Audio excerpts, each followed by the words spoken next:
Bibigyang linaw namin ang mga katanungang bumabagabag sa inyong isipan sa programa kung saan ang bawat sagot ay galing lamang sa mga eksperto.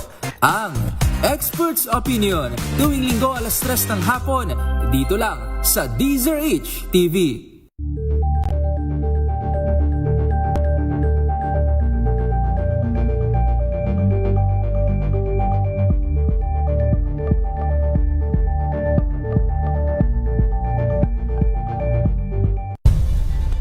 Nagsimula sa pangarap hanggang sa maabot ang tagumpay.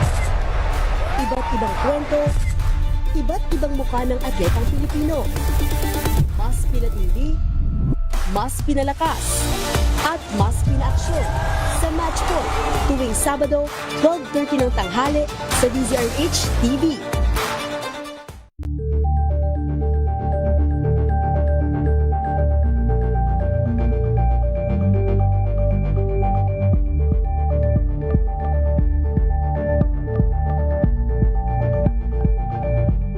Abangan this Saturday. Balikan ang pagbabalik Pinas ng Wherever You Will Go Hitmakers matapos ang halos isang dekada. If I could, then I would. I'll go wherever you will go. At kilig moments sa Clarabelle fan meeting ng Thai GL Stars sa Sinabaybel at Pangji.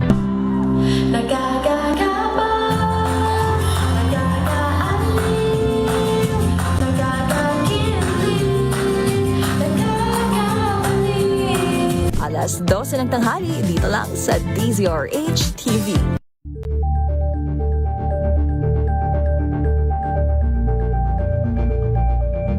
Maagang balitaan, maagang usapan sa mga issue at balita kasama si Kuya Angelo Palmones sa Magandang Umaga Pilipinas mula Lunes hanggang Biyernes.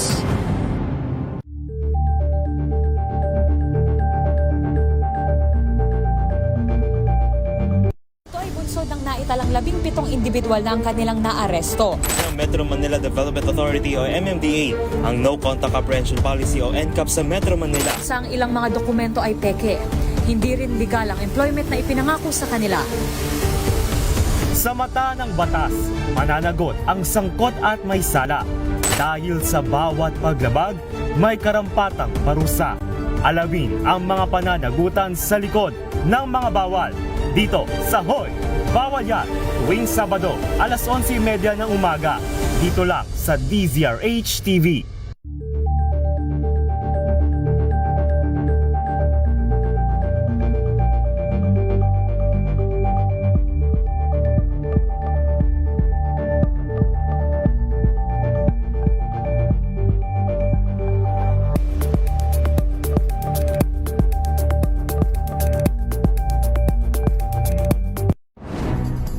Good vibes ang hanap mo?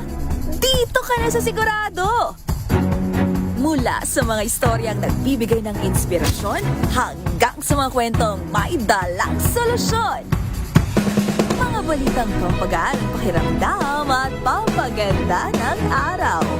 Hindi lang ba sa good news, kundi the better news. Mula Lunes hanggang Biyernes, 1:00 ng tanghali sa DZRH TV.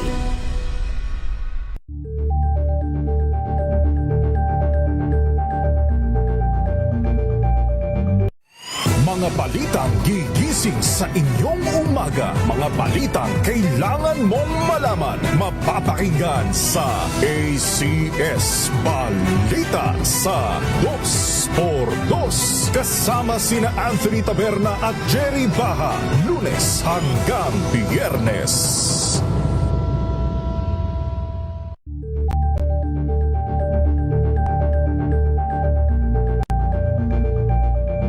Alamin ang mga maiinit na isyung pambayan, mga balitang kailangan mong malaman, usapin sa pamahalaan, politika, ekonomiya at kabuhayan. Ito ang mga dapat mong malaman, pakialaman at pag-uusapan dahil kayo ang tinig ng mamamayan dito sa Damdaming Bayan. Live sa DZRH Radio, DZRH TV at DZRH Digital. Kasama sinalakay, Day Leo Macalma at Elaine Apit. Araw-araw, Lunes hanggang Biyernes. Damdaming Bayan.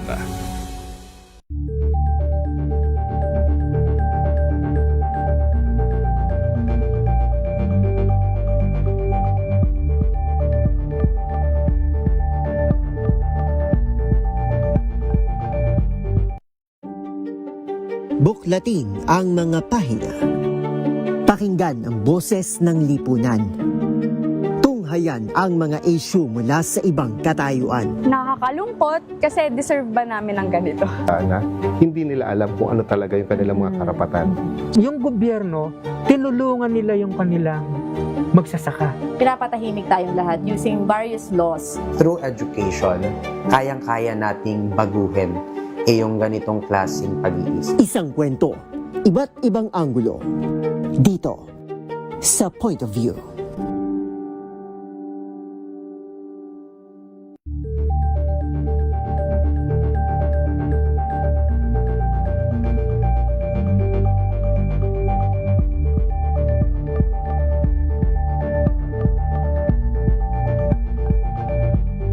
We've got you covered.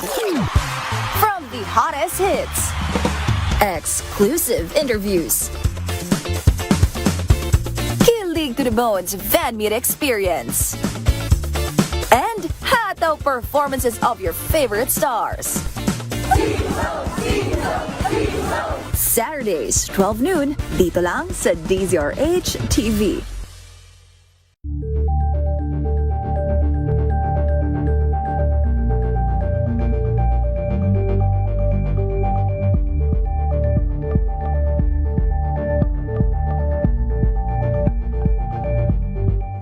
Balang Anthony Taberna at Jerry Baha ang gigising sa inyong umaga dahil lalatay ang humahagupit na diskusyon at komentaryo Lunes hanggang Biyernes sa 2x2.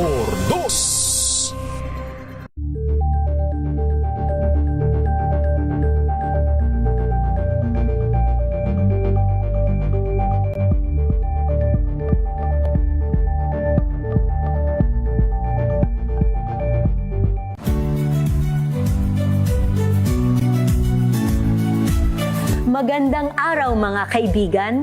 Ito po ang inyong balerina ng bayan, si Lisa Macuha Elizalde, na nag-aanyaya sa inyong samahan kami at ang aming mga espesyal na panauhin para sa kalahating oras ng masayang kwentuhan sa aming programang Art to Art, kung saan ang usapang sining at kultura ay para sa lahat.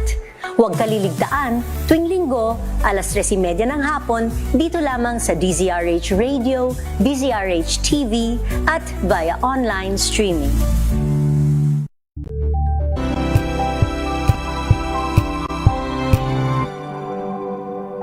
Tinesting, sinuri, siniyasan.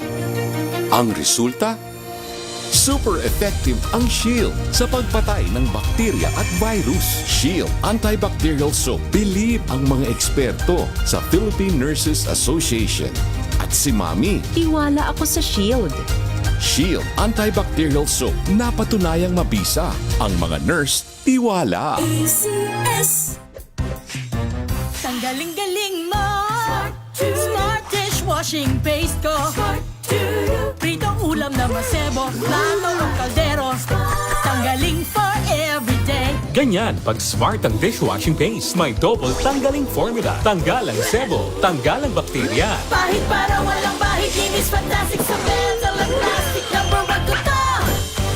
Tanggaling-galing mo, smart dishwashing paste. ACS. Now we are unboxing MX3 Plus. Plus because it has Garcinia mangostana, plus L-carnitine and CoQ10. Each box contains 30 vegetable capsules. And you can get them in leading drugstores nationwide and online in Shopee, Lazada, and mxvph.com. Mahalagang paalala, ang MX3 Plus ay hindi gamot at hindi dapat gamiting panggamot sa anumang uri ng sakit. Amoy forever. Amoy LQ. Amoy New Caleb Berry Blooms. Amoy kala, amoy good vibes. Sa lahat ng bagay, simula pa lang, siguraduhing max protection na. Kasi pag kulang ang proteksyon, baka madaling masira. Sa ngipin, dapat may max protection din. Max sa alaga ng Unique Toothpaste. With Max Protect Formula, help stop cavities before they start, while keeping breath fresh. Try Unique Maximum Fluoride Protection. Para max alaga, max protektado. ACS. Amoy forever. Amoy LQ. Amoy New Caleb Berry Blooms. Amoy kala, amoy good vibes. May nagbago. May arte, may budget. Akala nyo lang yon. So solid. White Rose Papaya, wow, White Rose. White Rose Papaya, wow, White Rose. White Rose Papaya. May glow up with a White Rose Papaya. White Rose Papaya. May puti power times 2 kasi may papaya at niacinamide. May shea butter and tea tree oil pa. Kutis sulit ang glow up. White Rose Papaya. Kutis sulit ang glow up. Wow, ang saya.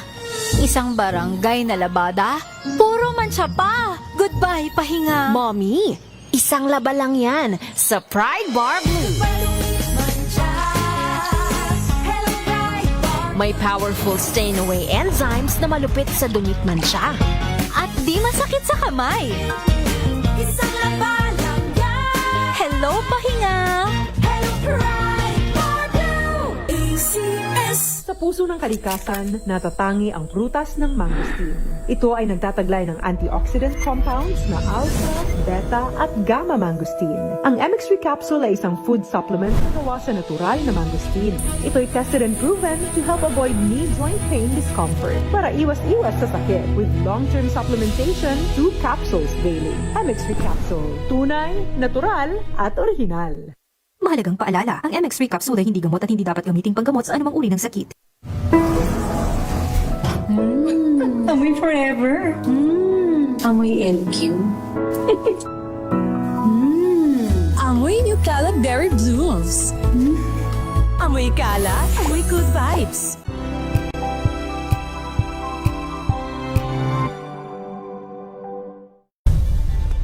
Nagsimula sa pangarap hanggang sa maabot ang tagumpay. Iba't ibang kwento, iba't ibang mukha ng atletang Pilipino. Mas pinatindi, mas pinalakas, at mas pinaaksyon sa Match Point tuwing Sabado, 12:30 ng tanghali sa DZRH TV.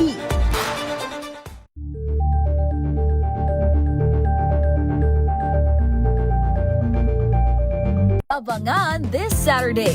Balikan ang pagbabalik Pinas ng Wherever You Will Go Hitmakers matapos ang halos isang dekada. Then I would, I'll go wherever you will go. At kilig moments sa Clearbell fan meeting ng Thai GL Stars sa Sinabaybel at Pang G.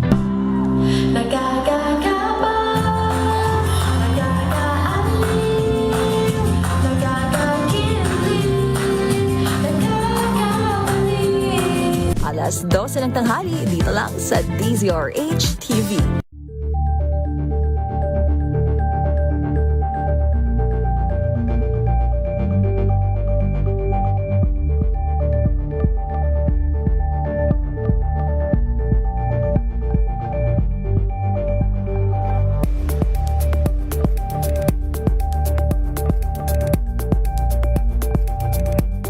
Maagang balitaan, maagang usapan sa mga issue at balita. Kasama si Kuya Angelo Palmones sa Magandang Umaga Pilipinas. Mula Lunes hanggang Biyernes.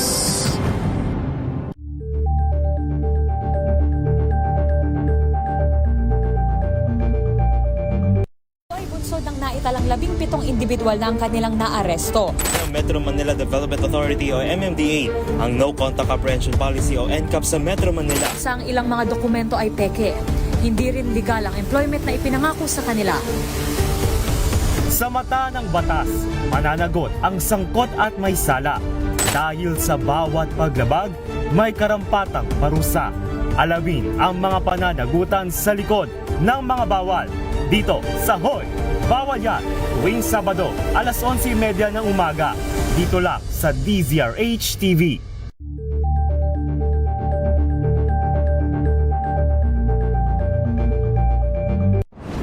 Kung good vibes ang hanap mo, dito ka na sa sigurado! Mula sa mga istoryang nagbibigay ng inspirasyon hanggang sa mga kwentong may dalang solusyon. Mga balitang pampagaan, pakiramdam at pampaganda ng araw. Hindi lang basta good news, kundi the better news. Mula Lunes hanggang Biyernes, 1:00 ng tanghali sa DZRH TV.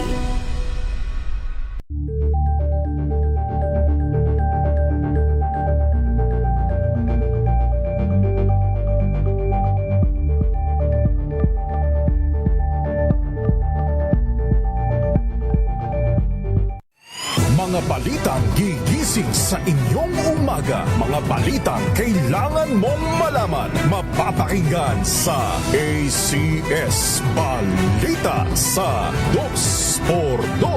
Kasama sina Anthony Taberna at Jerry Baha. Lunes hanggang Biyernes.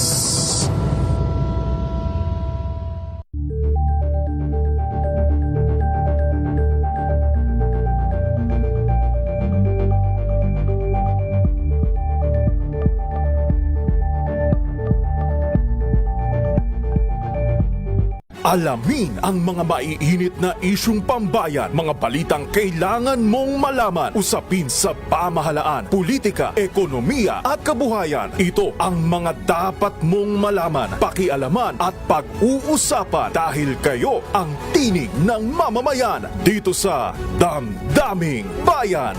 Live sa DZRH Radio, DZRH TV at DZRH Digital. Kasama sina Lakay, Deo Makalma at Elaine Apit. Araw-araw, Lunes hanggang Biyernes. Damdaming Bayan.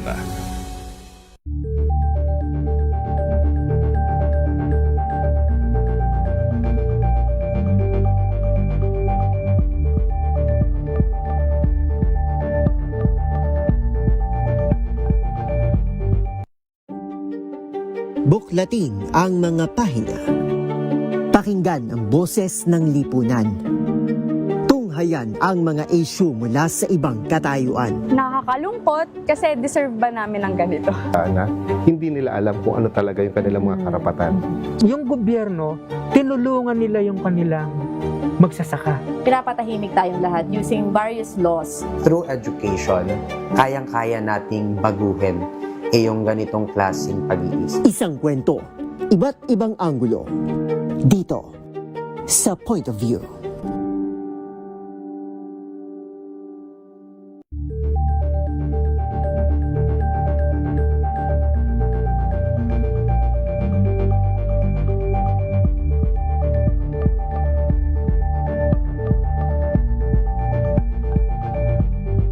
We've got you covered. From the hottest hits, exclusive interviews, kilig to the bones fan meet experience, and hataw performances of your favorite stars. Saturdays, 12 noon, dito lang sa DZRH TV.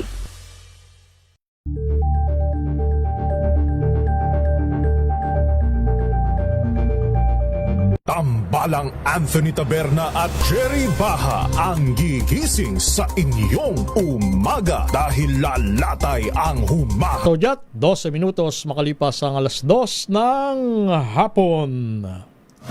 Walang patid na balita, walang tigil.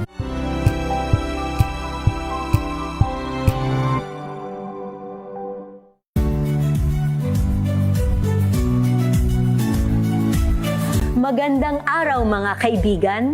Ito po ang inyong balerina ng bayan, si Lisa Makuha Elizalde, na nag-aanyaya sa inyong samahan kami at ang aming mga espesyal na panauhin para sa kalahating oras ng masayang kwentuhan sa aming programang Art to Art, kung saan ang usapang sining at kultura ay para sa lahat. Huwag kaliligtaan, tuwing linggo, alas 3:30 ng hapon, dito lamang sa DZRH Radio, DZRH TV, at via online streaming.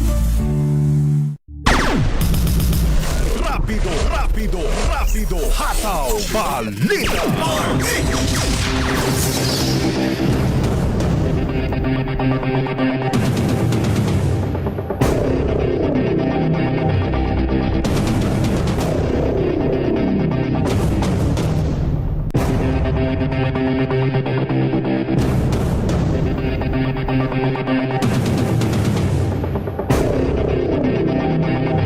Magandang hapon ho, Luzon, Visayas, Mindanao. Sa ating pong Rapido Hataw Balita ngayon pong hapong ito ng Huwebes, 5 sa buwan ng Marso taong 2026. Sa ating pong headlines, maintenance ng bagong Kamuning Footbridge, pinatitiyak ni Pangulong BBM. Abiso ng House Justice Committee para kay Vice President Sara Duterte na sagutin ang dalawang verified impeachment complaints na isilbi na. ICC claims ng ex-Marine sisilipin din ng NBI. Ethics complaint laban kay Congressman Bong Suntay na isampa na. 2 patay sa pamaril sa condominium compound sa Parañaque. Mga labi ng Pinay caregiver na nasawi sa Israel, wala pang kasiguran kung kailan maiuwi sa bansa. Halos 300 Pinoy na naipit sa gulo sa Middle East, nakauwi na po sa Pilipinas. Isang estudyante ang tinamaan ng ligaw na bala, patay sa BARM. Rapido, rapido, rapido, hataw, balita. Kanya pong mga lingkod, sina Ray Sibayan at Romel Fuertes. Para sa DZRH, una sa Pilipinas, una sa Pilipino. Sa ating mga balita, hindi lang ang mga documented, kundi pati na rin ang mga undocumented nating kababayan sa Middle East ang isasama sa repatriation ng pamalaan. Ito ang tiniyak ni Migrant Workers Secretary Hans Leo Kakdak matapos magpasaklolo ang ilang undocumented Pinoy workers na apektado ngayon ng bakbakang Amerika, Israel at Iran. Idinimpo ni Kakdak na walang pinipilang gobyerno sa pagtulong, lalo na at buhay ng mga OFW ang nakataya sa krisis sa Middle East. Umakyat na sa halos 2,000 Pinoy ang humingi ng tulong sa gobyerno para ma-repatriate o makauwi na ng bansa dahil sa tumitinding tensyon sa gitnang silangan. Ayon kay OWA Administrator PY Kauanan, kabilang sa mga nagpasaklolo ay ang 312 nating kababayan sa Bahrain, 363 sa Kuwait, 285 sa Abu Dhabi at 231 sa Dubai. Kasabay nito tiniyak ng gobyerno na tinatrabaho na ang ikalawang batch ng repatriates matapos lupag kaninang umaga ang unang 279 na Pilipinong na-stranded sa rehiyon. Nakauwi na po sa Pilipinas ang halos 300 Pilipino mula sa Dubai. Dito pong Huwebes ng umaga matapos maipit sa nagpapatuloy na tensyon sa Middle East. Ayon po sa Department of Migrant Workers, 279 na mga Pinoy ang dumating. Ang dumating kabilang po ang ilang bata. Ang unang batch ng mga Pilipinong na-repatriate mula sa nabanggit na bansa. Mismong sina DMW Secretary Hans Leo Kakdak at mga kinatawan ng Overseas Workers Welfare Administration o OWA ang sumalubong ho sa ating mga kababayang na-repatriate. Una pong sinabi ng OWA na higit sa 1,000 FWs ang nagpahayag po na intensyong makauwi sa Pilipinas dahil sa lumalalang tensyon sa gitnang silangan.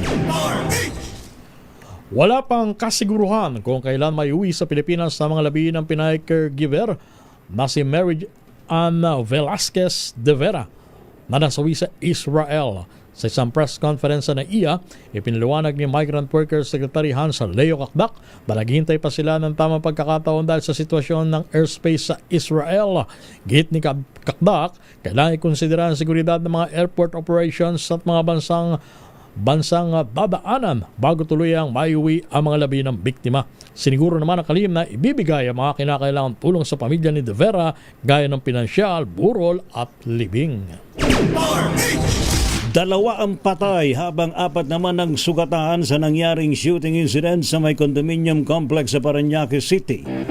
Sa report ho ng pulisya, naglalaro daw po ng basketball ang mga biktima ng pagbabarilin ng gunman gamit ang isang 9mm pistol. Bate po sa investigasyon unit owner at nakatira daw po sa lugar ang suspect na agad na tumakas matapos ang ginawa niyang krimen. Nagpapatuloy po ang pagtugis sa suspect at inaalam ang motibo sa naturang insidente. Ininspeksyon ni Pangulong Bongbong Marcos Jr. ang bagong gawang EDSA Kamuning Footbridge at busway station sa Quezon City. Papalitan ng bagong tulay ang sikat na Mount Kamuning na unang ipinabaklas ng presidente dahil sa pagiging matarik at pahirap sa mga commuter. Mismong inakyat ng Pangulo ang lumang tulay kanina at sinabing hindi talaga ito ligtas dahil sa lakas ng yugyog kapag may mga dumadaan sa sasakyan. Ibinida naman ng presidente ang bagong pedestrian-friendly na footbridge na mas maayos at mas mababa ang hagdanan. So, mababa na. At least medyo hindi na siya bundok. Burol na lang, burol. Pahirapan. Burol na lang, hindi na siya bundok. Akit ka pa rin. Hindi, at least nag-improve. Saka may elevator na pala. Hindi katulad nung yung giniba. Oo, grabe. Talagang Ilang baitang yun. 3 yata yun. Tapos parang may roof deck eh. Saka naka-incline talaga siya eh. Diba? Hindi ka naka-slant. Meron siyang viewing deck sa taas. Grabe naman. Para kang umaakit sa bundok Banahaw. Merong merong tinatanawa. At least ngayon. Durungawan yun. Maayos na. Talaga naman. Buti naman. Salamat po. DOTR, no? Saka si President BBM nandiyan kanina. Kasama si First Lady Lisa. Rapido, hataw, Bumilis ang paggalaw ho ng presyo ng mga bilihin at serbisyo sa bansa nitoong February 2025. Ibig sabihin, tumaas ho. Ayon po sa PSA, naitala sa 2.4% itong Pebrero. Mas mataas sa 2.0% na inflation noong Enero. Ito na rin ang pinakamataas inflation rate na naitala sa nakalipas na 13 buwan. Paliwanag po ng PSA, pangunahing dahilan nito ang mas mabilis na pagtaas ng presyo ng mga pagkain at non-alcoholic beverages. At labas tayo ng ating himpilan. Report mula sa Palasyo ng Malacanang, Pangulong Marcos pinasisiguro ang maintenance ng bagong Kamuning Footbridge. Ibalita mo yan, RH number 14, Let Narciso. Marinlet. Romel Ray, dapat maalagaan mabuti ang bagong Kamuning Footbridge. Iyan ang pinatitiyak ni Pangulong Ferdinand Marcos Jr. ngayong nagagamit na ang pasilidad na may elevator at wheelchair lift. Ayon sa Pangulo, hindi natatapos sa pagtatayo ng mga infrastruktura ang pagbibigay ng magandang serbisyo sa publiko dahil kasama rin dito ang maintenance. Sa ganitong paraan, maayos na magagamit ang pasilidad at mapakikinabangan ng pangmatagalan. Ibinida ng Pangulo na heavy duty ang inilagay na elevator sa footbridge na konektado rin sa busway station. Pakinggan natin si Pangulong Marcos. Ang susunod na ngayon dito ay titiyakin natin yung maintenance ng lahat.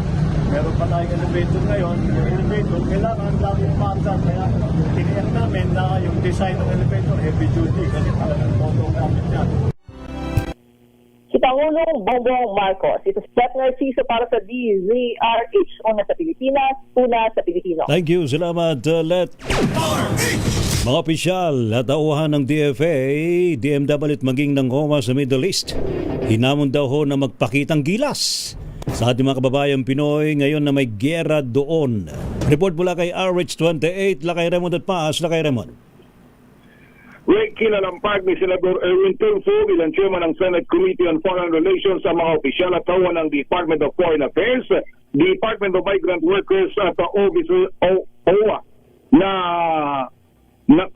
Overseas Workers Welfare Administration o OWA na nakatalaga sa Middle East upang magpakitang gilas ngayon na may gera doon.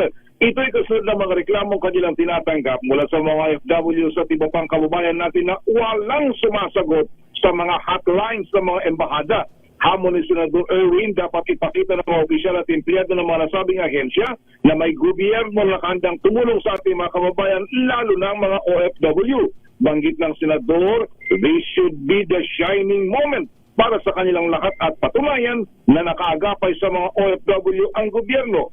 Kwento ni Senador Tulfo, may isa siyang kaibigan na nasa Dubai at gustong umuwi ngunit walang sumasagot sa hotline doon ng DFA. Ipinarating niya ito kay Secretary Teresita Lazaro ng DFA bago may sumagot sa telepono sa Dubai. Diin ni Senador Erwin, bahagi ng hazard of the trade ang trabaho ng mga taga-DFA, DMW at OWA ngayon na may gera.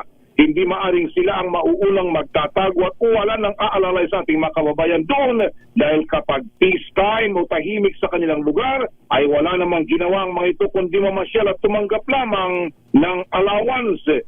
Narito si Senador Erwin Tulfo. Kayo po ang representative ng gobyerno natin. Trabaho nyo dyan, asikasuhin ninyo yung mga kababayan natin. Kailangan nila ng moral support at this very moment. Ngayon, kung tatawag sila sa telepono at wala kayo dyan, ano na lang? Di ba? Paano na lamang ho? Magtatanong sila, gusto na namin evacuate, wala silang makausap. Sino kakausapin?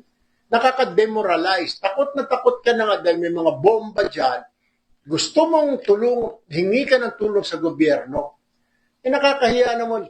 This should be your shining moment. Kayo dyan sa DFA, DMW at saka OWA sa ibang bansa. Kailangan kayo ng mga kababayan natin. Gawin ninyo ang trabaho ninyo. Hindi yung magpasarap-sarap lang kayo dyan. Kung walang gera, nandiyan kayo sa Dubai, pasyal dito, pasyal doon, may mga allowances. Ngayon, gera na, kasama sa trabaho ninyo yan. Yan yung sinasabing hazards of your trade. Ayan yung mga delikado. Ngayong gera, mawawala kayo. Paliwanag naman ni OWA Administrator Patricia Yvonne Kaunan, 24/7 ang kanilang mga tawan na nagbabantay sa iba't ibang bansa sa Middle East. Kung hindi man agad nasasagot ang tawag ng mga OFW dahil sabay-sabay ang mga tawag, payo ni Kaunan sa mga nag-aalalang kamag-anak ay tumawag sa kanilang hotline na 1348 na nasa Maynila. Ito si RH20, Raymond Advaz para sa DCRH, una sa Pilipinas, una sa Pilipino. Notice maisilbi na ng House Justice Committee kay Vice President Sara Duterte para sagutin ang dalawang verified impeachment complaints. Ibalita mo yan mula sa Kamara. RH number 12, Manang Milky Regunan. Romela Twain, isilbi na ng House Justice Committee ang notice kay Vice President Sara Duterte para sagutin ang dalawang verified impeachment complaints na idineklara ng komite na sufficient in form and substance. Ang notice to respondent ay may petang March 4, 2026 at pinadala sa address ng Office of the Vice President sa Cybergate Plaza sa Mandaluyong City. Ang dokumento ay pirmado ni Batangas Representative Fervil Luis Po, chair ng Committee on Justice. Ang dalawang verified impeachment complaints ay kinabibilangan ng isinampa ni Reverend Father Joel Saballa et al. Na inendorso ni Representative Leila De Lima ng Mamayang Liberal Party List at ang ikalawa ay ni Attorney Nathaniel Cabrera na inendorso ni na Manila Representative Benny Abante at House Deputy Speaker Paulo Ortega Defis.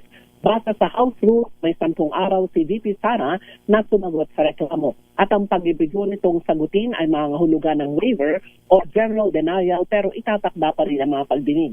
Sa botong 54 ang pabor, isa ang tutol at 0 abstain, idineklara ng House Justice Committee na sufficient in form and substance ang dalawang impeachment complaint laban sa Vice Presidente. Ako si Milky Regunan ng bukas para sa DCRH, una sa Pilipinas, una sa Pilipino. Thank you. Salamat, Milky. Samantala, ex-Marines humarap kasama si dating Congressman Mike Defensor, sinabing may kinakaharap na security threat. Report mula kay RH52, Edniel Parosa. Edniel. Lumantad sa unang pagkakataon, Lakay Ray, kasama ng nagpakilalang dating sundalo at Badman Saltico, ang dating mambabatas na si Mike Defensor. Sa kabila ng mga naunang pagtangginsya, ay nasa likod ng grupo Sumama si Defensor sa punong palitan sa Pasig City kung saan niya sinabing malaking karangalan ng mapasama sa kaso daw laban sa tinawag na Grade 18. Ayon kay Defensor, handa siyang tumulong sa legal battle ng 18 at handa niyang harapin ang kaso. Pero nang tanungin ng mga dating sundalo, iginit pa rin nilang wala silang nilapitan o walang nagudyok sa kanila upang isiwalat ang umano'y paghatid ng pera sa ilang opisyal na sangkot sa flood control mess. Gaya raw ni Pangulong Bongbong Marcos, umalma ang nagsasabing ex-marine sa nila'y pang-atake sa kanilang karakter at naging karera sa sandatahang lakas sa Pilipinas. Sa kabila nito, handa man silang humarap sa mga gagawing investigasyon sakali magmaimbitahan maging sa Senate Blue Ribbon Committee. Present din sa hanay ng ex-marines, si dating AFP Chief of Staff, Hermogenes Esperon, pero hindi na nagbigay pa ng pahayag. Kapansin-pansinding 11 lang sa 18 ang humarap muli sa media sa kadahilan ng kailangan daw nilang pangalagaan ng seguridad ng kanilang pamilya. Tumanggi naman na sila magbigay ng dagdag na paliwanag hinggil sa sinasabing security threat o banta sa kanilang buhay. Pakinggan natin ang ex-marines. Hindi kami lumapit kung kahit sino. Nasa level po kami ng gobyerno. Ang sinasabi lang po namin dito ay tungkol doon sa mga anomalya na nangyari sa flood control. Po nila kaming sirain na ganito ganon. Kailangan namin talagang pangalagaan yung seguridad talaga ng aming pamilya po. Samantala, dumistansya ang Armed Forces of the Philippines sa umano'y manifesto of support ng ilang retiradong uniform personnel hinggil sa 18 nagpakilalang ex-marines sa iwalay na panayam dito sa Camp Aguinaldo. Sinabing AFP spokesperson Colonel Francel Padilla ay hindi nito sinasalamin ang pulso ng mga retirado dahil na lamang ng AGFO o yung Association of Generals and Flight Officers. Pakinggan natin ang AFP spokesperson. Ang ina-highlight naman natin dito, they do not represent the whole of the group of retired officers. So even po yung AGFO natin, they are composed of thousands of retired officers.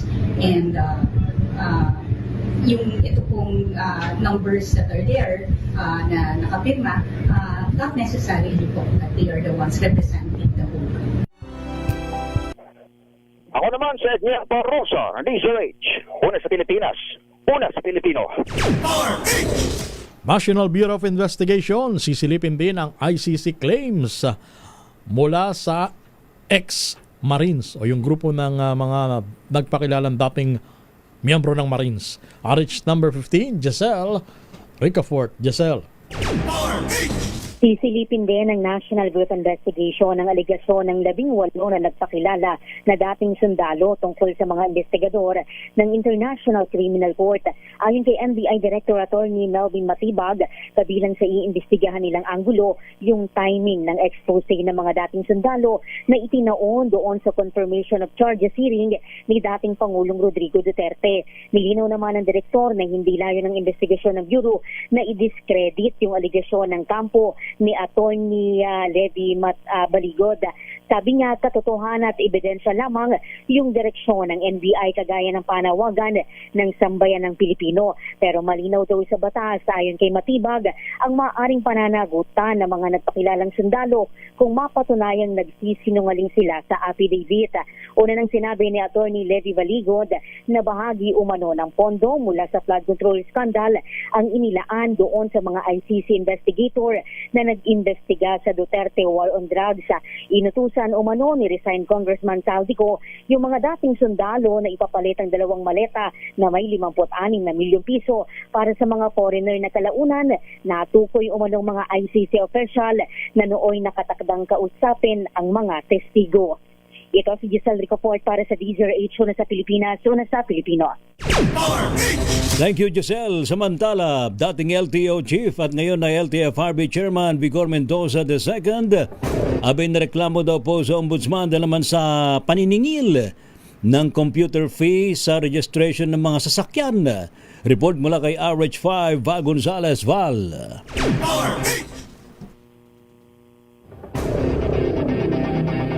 Val. Standby, Val. Dito muna tayo kay Boy Gonzales.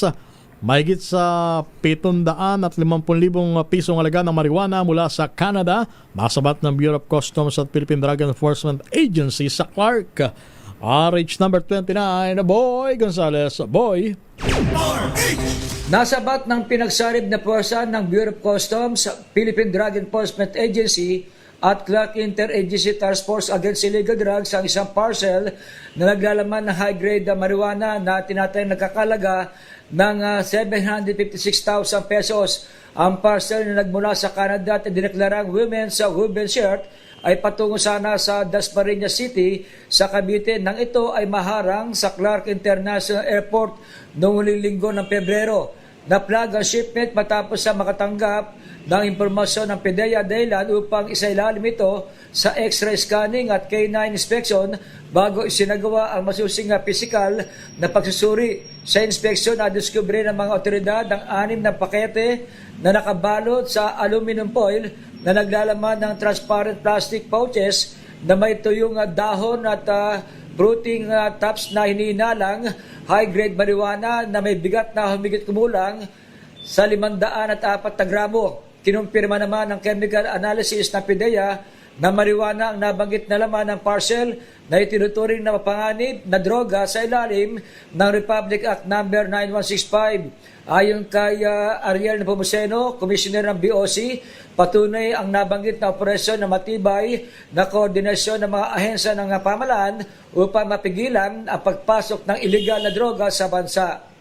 Ito si Boy Gonzales para sa Disares Una sa Pilipinas, una sa Pilipino. Thank you, Boy.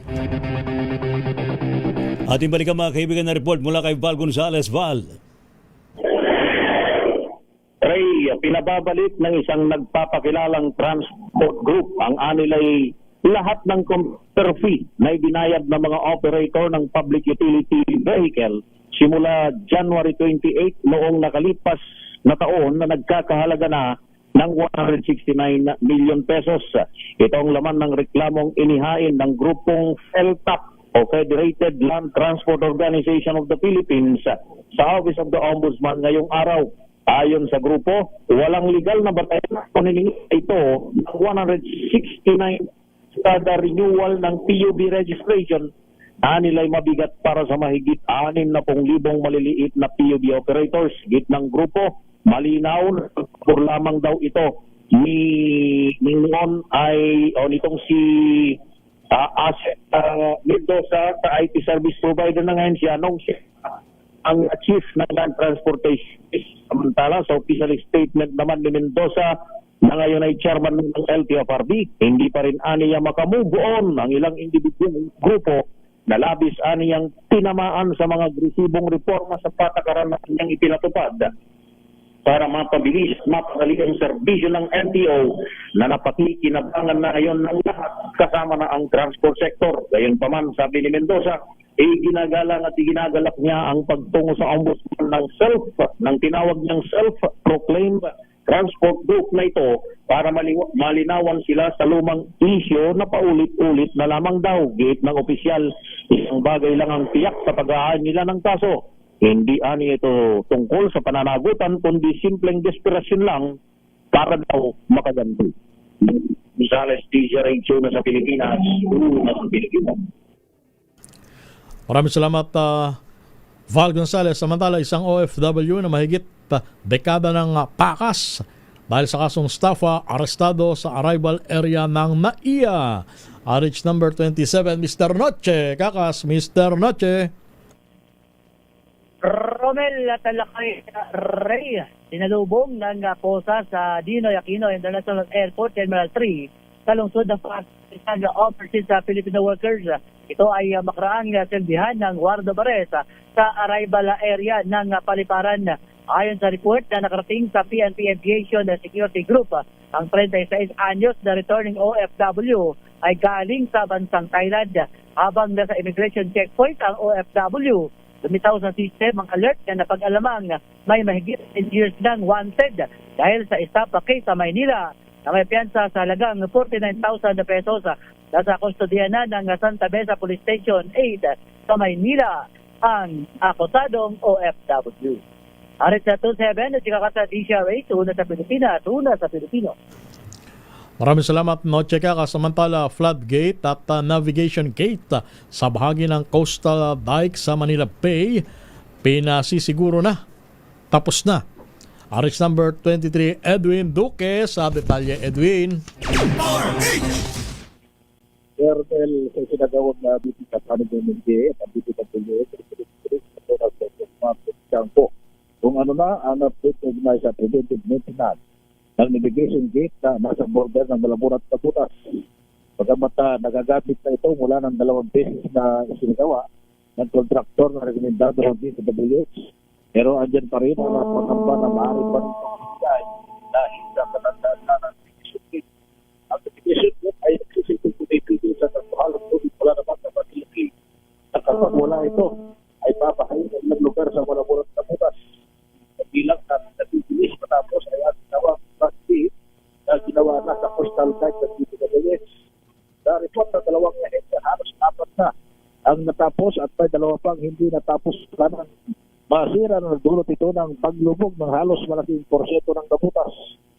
Kapag gumawa ng navigation gate, bago kumuha ng panibagong kontraktor ay ang St. Timothy Construction at Agori Construction. Aris 23 at ito sinagulat at DZRH. Una sa Pilipinas, una sa Pilipinas. Thank you. Salamat, Edwin Duque. Rapido, hataw, balita. Standby ang mga balita mula po sa mga probinsya Pilipinas ang oras alas 2:39.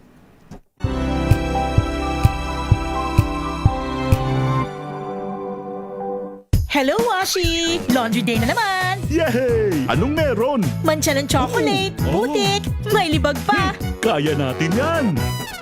With Pride Washing Machine Detergent, may triple stain-away formula. Tanggal ang makapit, madikit, at malupit na dumit-mancha.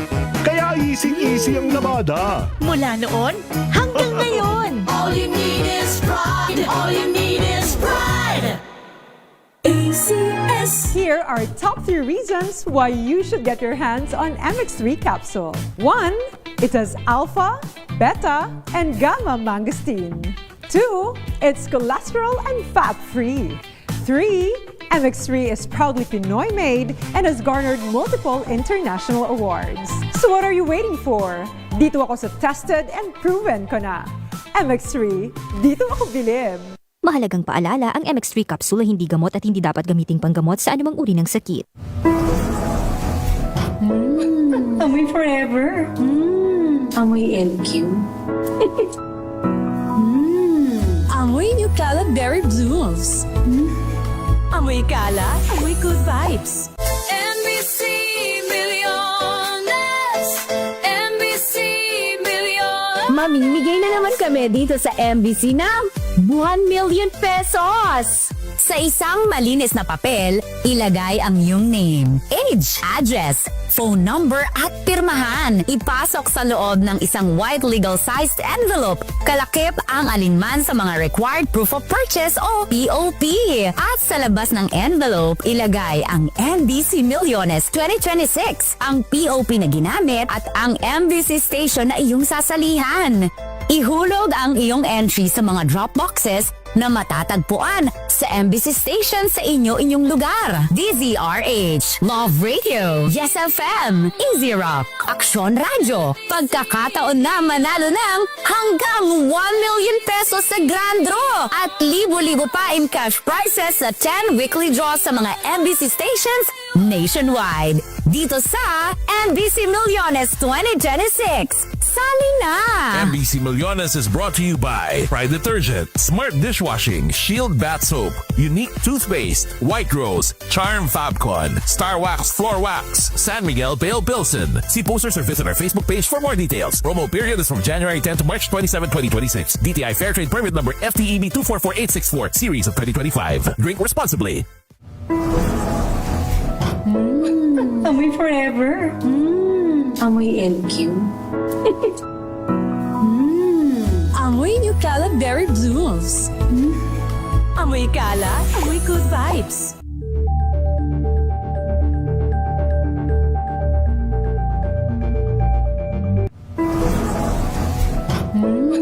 Amoy forever. Amoy LQ. Amoy New Cala Berry Blooms. Amoy Cala, amoy good vibes.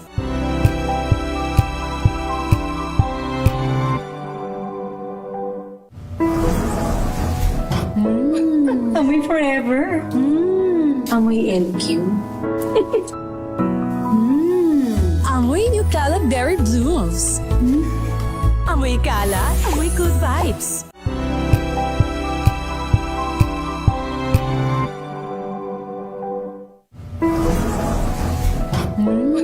Amoy forever. Amoy LQ. Amoy New Cala Berry Blooms. Amoy Cala, amoy good vibes.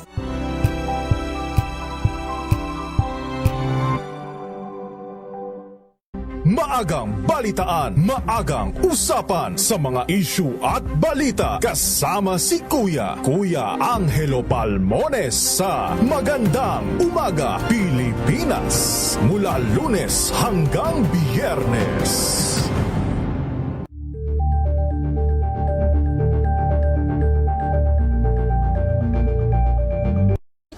Ng naitalang 17 individual na ang kanilang naaresto. Ng Metro Manila Development Authority o MMDA ang No Contact Apprehension Policy o NCAP sa Metro Manila. Sa ang ilang mga dokumento ay peke. Hindi rin legal ang employment na ipinangako sa kanila. Sa mata ng batas, mananagot ang sangkot at may sala. Dahil sa bawat paglabag, may karampatang parusa. Alamin ang mga pananagutan sa likod ng mga bawal. Dito sa Hoy! Bawal Yan, tuwing Sabado, alas 11:30 ng umaga. Dito lang sa DZRH TV.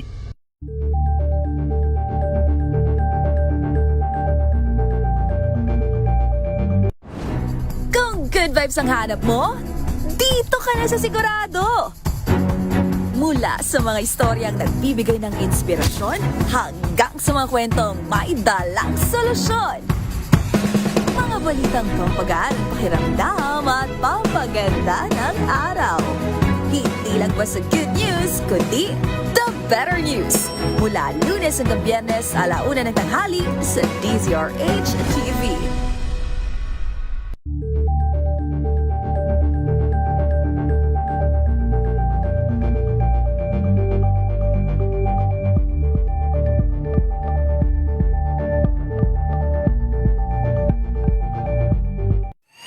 Mga balitang gigising sa inyong umaga. Mga balitang kailangan mong malaman. Mapapakinggan sa ACS Balita sa 2x2. Kasama sina Anthony Taberna at Jerry Baha. Lunes hanggang Biyernes.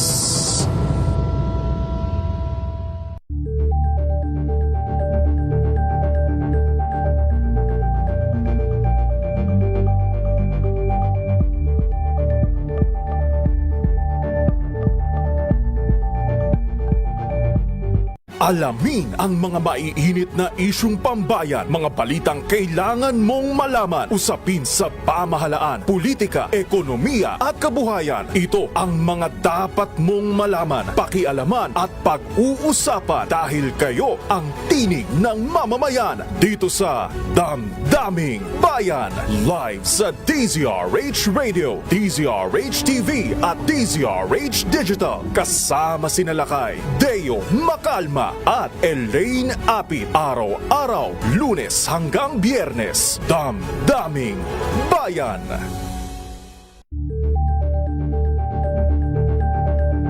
Balita.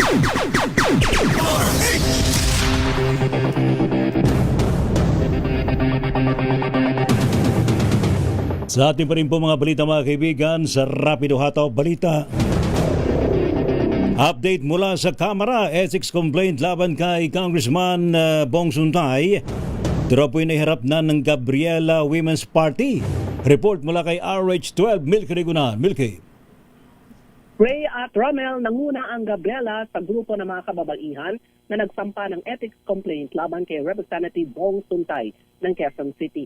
Ayon kay Representative Sara Elago ng Gabriela Women's Party List, layunin ng reklamong mapalakas ang parawanan ng pananagutan at kailanman na hindi papayagan ang diskriminasyon at pang-abuso sa mga kababaihan. Sabi ni Elago, bukod sa formal na reklamo ng Gabriela, pinagtibay na rin sa plenaryo kagabi ang direktiba sa House Ethics Committee na formal nang nagsagawa ng investigasyon at dapat sumagot si Suntay sa mga alegasyon laban sa kanya. Narito ang pahayag ni Representative Sara Elago ng Gabriela Women's Party List. Pero nandito tayo para suportahan ang ethics complaint na ito ng mga leader kababaihan para mas mapalakas natin yung panawagan ng pananagutan. At itong mga leader kababaihan na ito, nagpapakita lang kasi na yung ordinaryong mga kababaihan, naghihirap na nga sa araw-araw, nakakaranas pa ng iba't ibang forma ng diskriminasyon at abuso. Doble-doble ang kahirap. At nakita natin yan ngayong Women's Month pa. At kahit nga hindi Women's Month, diba, dapat araw-araw sa bawat espasyo, kahit saan, kahit kailan, dapat ligtas ang sino man, hindi lang kababaihan, sa anong forma ng abuso at diskriminasyon. Samantala, kasama sa mga complainant laban kay Suntay ay sina Lisa Masa, presidente ng Koalisyong Makabayan, Jert Libang ng Gabriela National Alliance, Fran Reyes ng Gabriela Youth at si Jack Ruiz ng Kilufan ng Manggagawang Kababaihan. Ako si New Greguna, nagulat para sa DCRH, una sa Pilipinas, una sa Pilipino.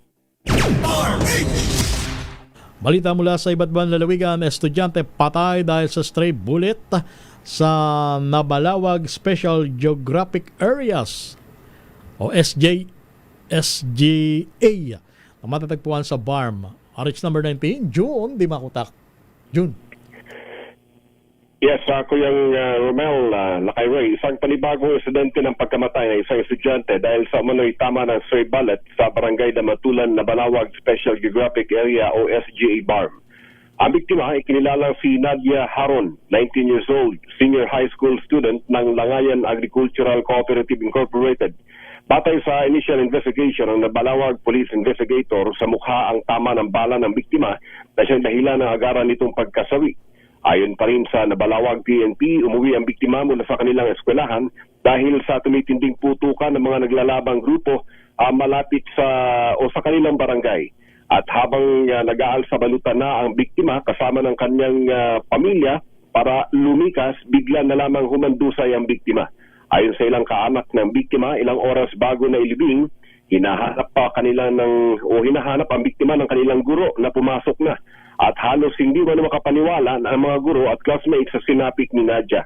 Umaapila na sa pamunuan ng PNP at AFP ang mga guro, mga kapwa mag-aaral at kapamilya ni Nadia na bigyang hustisya ang sinapit nito. May mga anggulo na investigasyon na mula sa kabilang ilog ng barangay Kalipapa, nagmula ang mga putok ng baril habang nasa kabilang ilog naman ng barangay Damatulan ng biktima na nakatakda ng lumikas. Panawagan ng grupo na gawa ng paraang mahintunan ang tuluyan itong ilang araw ng barilan ng mga armadong kalalakihan sa kanilang lugar. Ang insidente ng stray bullet sa Maguindanao del Sur ay pangalawa na. Ang una ay nitong isang buwan, isang kindergarten ang napatay habang nasa loob ng kanilang classroom sa Datupiang, Maguindanao del Sur. Mula sa makulimlim na panahon sa Central Mindanao, RH19, June Dimakutat, DCRH, una sa Pilipinas, una sa Pilipino. Thank you, June. Samantala, Provincial Government daw po ng Laguna Abay naglaan daw po ng lupain para po sa Department of Justice. Ating alamin sa report ni Eric Dastas. Eric. Bro Ray, Kuya Romela, nagaganap nga ngayon ang makasaysayang permahan ng kasunduan sa pagitan ng pamahalaang panlalawigan ng Laguna sa pamumuno nitong si Governor Sol Aragones at ng Department of Justice o DOJ sa loteng pagtatayuan ng Katarungan Center ng Department of Justice. Pinirmahan ngayon ni Governor Sol Aragones at ni DOJ Secretary Frederick Pida ang kasunduan sa pagpapagamit o deed of use of plot sa 1,260 metro kwadrado na lupa dito sa Santa Cruz, Laguna. Batay sa kasunduan, gagamitin ng DOJ ng 50 taon ang lote na pagtatayuan ng Katarungan Center at na magsisilbing gusali ng Provincial Prosecutors na sa Laguna. Kasama dito ang Public Attorney's Office, Register of Deeds at ng Parol at ang Probation ng Laguna. Alinsunod ito sa programa ng Department of Justice na magtayo ng Katarungan Center sa bawat probinsya. Partikular na nga dito sa Calabarzon, sinaksihan ng iba't ibang opisyales ng Laguna at ng DOJ under Secretary Ian Evaristo Dato at Officer in Charge of Regional Prosecutors for A Calabarzon, Joseph Albert Kumilang, ang pirmahan ng kasunduan. Laking papasalamat naman ni SOJ Bida kay Governor Aragones sa malaking kapakinabangan na ipinagkaloob na lote ng lalawigan ng Laguna sa DOJ na kung saan ang makikinabang din niya dito ay ang mga Lagunense. Ito si Eric Nastas para sa DCRH, una sa Pilipinas, una sa Pilipino. Nasa 25 milyong pisong halaga naman ang hininalang smuggled na footwear. Natuklasan sa isang warehouse sa Apalit, Pampanga. RH number 25, Grace Ansano. Grace? Aabot sa 25 milyong pisong halaga ng mga hinihinalang smuggled na mga footwear products ang nadiskubre sa ikinasang operation sa pinagsanib na puwersa ng PNP ng Apalit, gayon din ang Provincial Intelligence Unit. Ayon kay Police Brigadier General Des Mendez, ang Regional Director ng PNP sa Central Luzon. Natuklasan ito matapos ng implementation ng Letter of Authority kung saan ang joint operatives ay dito natagpuan sa bahagi nga ng Barangay Calantipe sa Apalit, Pampanga ang warehouse. Tumambad ang kahon-kahon na mga tsinelas, sandals o footwear na ang tatak ay Crocs. Ngayon, hawak na ng mga operatiba ang mga nahuli sa loob ng bodega.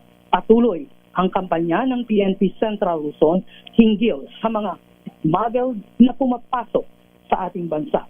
Nauna na nga ang mga smuggled na mga sigarilyo kung saan natagpuan ang milyong-milyong halaga sa bahagi ng Pampanga. Yan ang ating update. Ito si RH25, Grace Vera Santano. Una sa Pilipinas, una sa Pilipino. Thank you, Grace. Samantala, lalaking nagpakilalang pulis, arestado daw po sa may Ordaneta, Pangasinan. Report mula kay Freddy Vado. Freddy. Nasa kustodiya ng Ordaneta City Police Station ang isang lalaking nagpakilalang pulis at tunay na mga pulis na nagsasagawa ng police visibility operation bandang alas 10 ng gabi sa kahabaan ng Bypass Road, Zone 7, Barangay Santa Lucia ng lungsod. At batay sa ulat ni OIC Chief of Police Lieutenant Colonel J.C. Balinang, sinita ng kanyang mga tauhan ang suspect na sakay ng motorsiklo at nagpakilala itong pulis na umano'y naka-assign sa IAS Bulacan Regional Office 3 at sa hindi maayos na paraan ng pagtatanong nito tungkol sa status ng duty ng mga pulis, pati ang pangalan ng hepe at iba pang opisyal ng pulis ng Ordaneta. Nang siya hinga na ng PNP ID bilang patunay ng kanyang pagpapakilala, hindi siya nakapagpakita nito at sa halip driver's license at ID mula sa Department of Agriculture ang kanyang naipresenta sa isinagawang agarang verifikasyon na patunayan na hindi siya kasapi ng PNP. Dahil dito agad siyang inaresto at naharap ngayon ang akusado sa kasong usurpation of authority. Mula sa Action Radio Pangasinan, ito si Freddy Fajardo, Aris 30 Tag-uulat para sa DCRH, una sa Pilipinas, una sa Pilipino. Investigasyon sa sinasabing kidnapping incident sa San Carlos Negros Occidental magpapatuloy. RH number 46, Rex Cantong. Rex. Patuloy ang investigasyon ng kapulisan hinggil sa umano'y pag-kidnap ng babae sa Barangay Prosperidad, lungsod ng San Carlos, Negros Occidental. Ayon kay Police Captain Rodney Sarona, Deputy Chief of Police ng San Carlos City PNP, nagpapatuloy ang kanilang investigasyon sa nasabing kaso. Dagdag pa ni Sarona, nakipag-coordinate na kay punong barangay ng Barangay Prosperidad Nestor Chanilla ang kapulisan upang makita ang umano'y CCTV na sakay ang biktima sa motorsiklo ng kinuha umano ng isang puting van. Sa ngayon, nakipag-ugnayan na ang kapulisan sa mga pamilya ng biktima. Ito si RH46 Rex Cantong para sa DZRH, una sa Pilipinas, una sa Pilipino. Salamat, Rex Cantong. Samantala, 3 high-profile suspects sa Leyte na aresto sa magkakasunod na police operation. Report mula kay Jimmy Angay. Jimmy! Tatlong high-profile suspect na resto ng kapulisan sa lalawigan ng Leyte sa kinasang police operation. Ito ang sinabi ni Police Regional Office 8 Regional Director Brigadier General Jisung Kapoy. Ay kay General Kapoy, ito na ang resulta sa pinagting na kampanya ng kapulisan laban sa krimen. Naresto ng Leyte Municipal Police Station Regional Intelligence Unit si alias Carlo 25 anyos ng Barangay Palid 2, Leyte, rank number 4 na most wanted person sa buong Rin 8 dahil sa kasong panggagahasa. Alias Joseph 20 anyos ng Barangay Lunoy, Cananga, Leyte, rank number 5 na most wanted person sa kasong statutory rape na walang piyansa na rekomendang korte. Kahapon naman mga personnel ng First Leyte Provincial Mobile Force Company, Regional Intelligence Unit at ang Anti-Kidnapping Group AKG nagsagawa ng operasyon. Nagresulta sa pagkakaresto kay alias Bata, 21 anyos ng Barangay Binulho, Alvera, Leyte. Siya ang number 6 na most wanted person sa Eastern Visayas. Naresto dahil sa warrant of arrest kasong murder na inisyu ng korte na walang piyansa na rekomenda. Pinuri naman ni General Capoy ang mga kapulisan na mabilis pagkakaresto ng mga akusado ng mga most wanted person. Mula dito sa DYVL Action Radio Tacloban, ito si Arstratito Jimmy Angay para sa DZRH, una sa Pilipinas, una sa Pilipino. Mga babaeng pulis at sundalo ng Katubig, Northern Samar, bantay checkpoint sa pagdiriwang ng Women's Month. RH number 34, Jane, bantayan. Jane. Kababaihang pulis muna sa Katubig PNP ang nagsagawa ng checkpoint operation sa National Highway na nasabing bayan. Bahagi ito ng pakikisa ng PNP Katubig sa National Women's Month sa tema na We for Gender Equality and Inclusive Society o Babaylands, Pilipinas. Ang nasabing mga female personnel ay nakabantay ngayon sa National Road ng sitio nasa Barangay 1, Poblasyon Katubig, Northern Samar. At katuwang sa checkpoint operation na nasabing mga babaeng pulis, ang mga kababaihang sundalo rin mula sa 90th Infantry Battalion Philippine Army at kababaihang criminologist interns mula naman sa UEP PRMAC na kasalukuyang nagsasagawa ng kanilang on-the-job training sa nasabing police station. Patuloy na isinusulong ng law enforcement and security operations ang gender equality at women empowerment sa loob ng uniform service. Sa paglulunsad ng checkpoint, nais bigyan din ng women in uniform ay hindi lamang leaders ng kanilang field ngunit may kakayahan din sa pagpapatupad ng kapayapaan sa komunidad. Mula sa Action Radyo Katarman, RH34 Jane, galit bantayan ng DZRH. Una sa Pilipinas, una sa Pilipinas. Thank you. Salamat, Jane. Metro Manila ngayon. Sa ating Metro Manila ngayon, ni Kyle Bullas. Kyle, go! Lakay Rio Nomela, abot sa 41 sasakyan ang pinaghahatak na ating impound ng MPTA sa ikinasang clearing operation sa Quezon City. Kabilang sa mga kalsadang sinuyad ng mga otoridad ang Katipunan Avenue, Capitol Hills, Araneta, Panay Avenue at Cilindras Road. Sa dalawang round ng clearing operation, 72 sasakyan din sa kabuuan ang natikitan dahil sa paglabag sa batas trapiko. Sa iba pa natin mga balita, abiso sa ating mga motorista, pansamantalang isasara ang ilang bahagi ng Pasay City sa darating na Sabado, March 7. Ito ay para bigandaan ang gagawing Pet Express Dodge Run 2026. Kabilang sa mga isasara ang SM MOA Block 20, Seaside at Makapagal Avenue, Jokno Corner at Delarama, Buendia Extension. Sarado ang mga nabanggit na kalsada mula alas 3 ng madaling araw hanggang alas 7 ng umaga. Yan ang latest sa Metro Manila ngayon. Ito si Kyle Bullas ng DZRH, una sa Pilipinas, una sa Pilipino. Thank you. Salamat, Kyle Bullas sa iyong Metro Manila ngayon. Rapido, hataw, balita. Salamat do sa matumutok po sa ating balitaan sa Rapido Hataw Balita ngayon pong thank God is Thursday. Maraming salamat, Ms. Elaynapit. Maraming salamat sa ating mga classmate. And of course kay Don Carlos sa buong pesa ng DZRH News Team. Ano po mga lingkod, sina Ray Sibayan at Romel Ferpes. Para sa DZRH, una sa Pilipinas. Una sa Pilipino. Pilipinas, ang oras alas 3:02 ng hapon. RH!